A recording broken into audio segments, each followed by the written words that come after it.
Hello everyone, Onlydraven here again, and today we're doing another tutorial in Minecraft Sky Factory 3.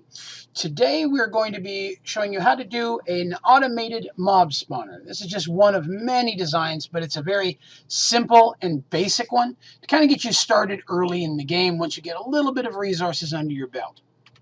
So, right off the bat, there we go. There are a couple different things we're going to use.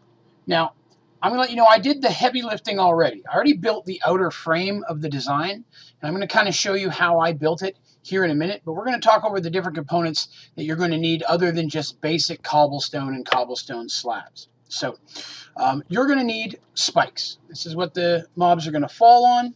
It's going to kill them. It's what's going to take care of them for you. There are different types of spikes, and some of them have different abilities, but we're going to start with just basic stone spikes. That'll take care of the early stuff, and that is 3 cobblestones, 1 compressed cobblestone, and 3 stone swords. So you're definitely going to need to get some cobblestone. You don't have to build yours actual spawner or cobblestone. You can use other material. I just like cobblestone. I just like the aesthetic of it. But you will need some cobblestone to get started. Next, you're going to need at least 1 vacuum chest. This is what's going to pull in all the items that the mobs drop for you. That is going to be, as you can see, 7 iron ingots, 1 chest, and 1 pulsating crystal.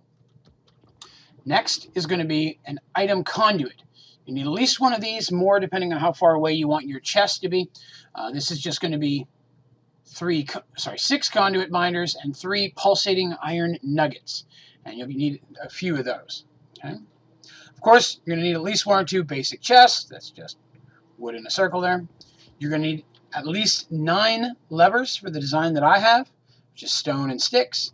And you're going to need at least 9 mob fans. This is what blows the mobs into the hole that drops them into the spikes.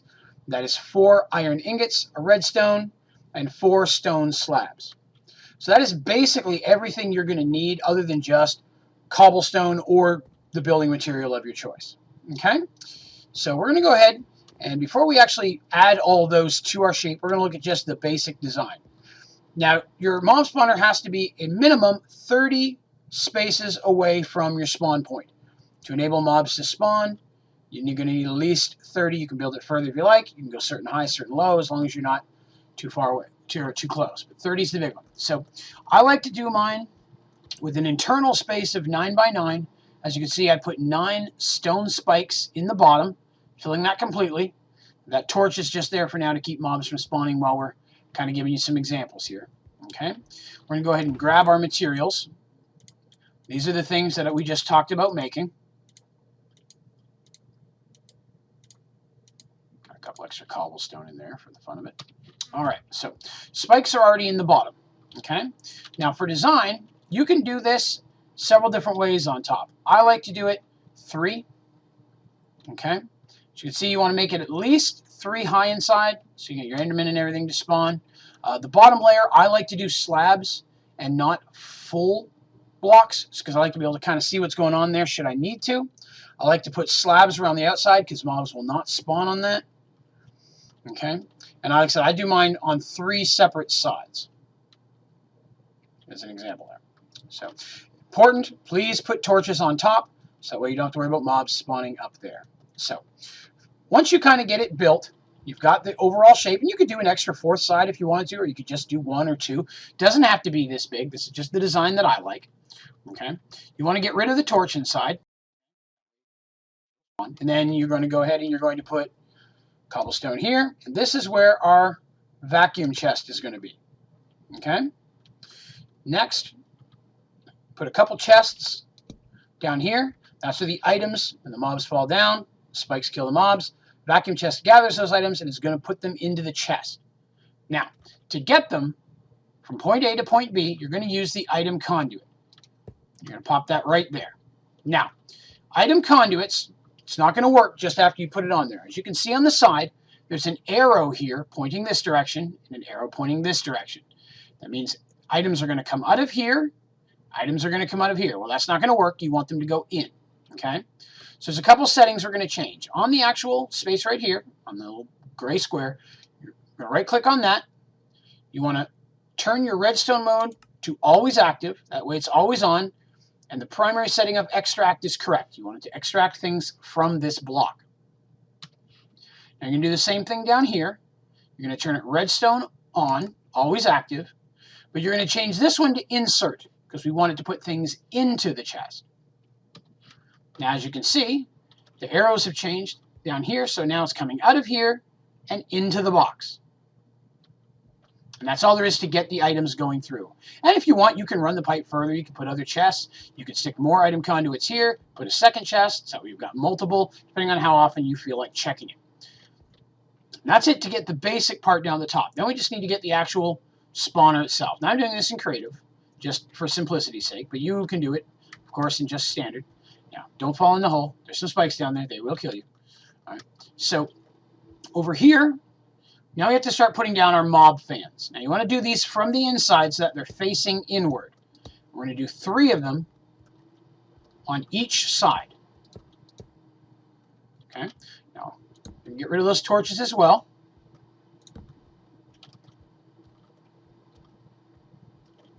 One, 2, 3. There we go. So now there are 9. We're going to fill up that hole. And then we're going to put our levers on the back of each of the 9 fans. You're going to turn those on. Same thing on this side. That activates the fans. They do not need a power source. The lever itself is enough to turn them on. And that is it. Your mob fan is now active. Now, as you can see those little red X's in there, that's letting you know that no light is hitting those squares. As I mentioned earlier, I use slabs because they block light just like a full block, but you can still kind of see what's going on in there. So, as you can see, the fans are spinning. They're blowing towards the center on all 3 sides to the hole. Now, we're going to kind of go away, move away.